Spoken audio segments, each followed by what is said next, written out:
لدى وصوله إلى القصر الملكي بالدار البيضاء، استعرض فخامة رئيس الجمهورية الإسلامية الموريتانية السيد محمد ولد الشيخ الغزواني تشكيلة من الحرس الملكي التي أدت التحية.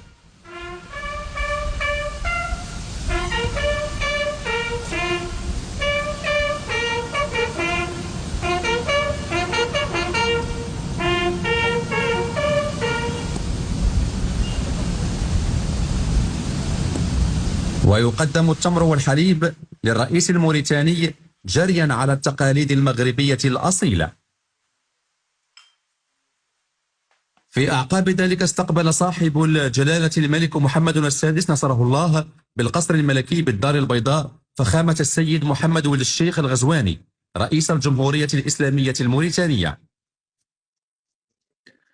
ويندرج هذا اللقاء كما جاء في بلاغ للديوان الملكي في إطار علاقات الثقة والتعاون القوية بين البلدين وأواصر الأخوة الصادقة بين الشعبين الشقيقين.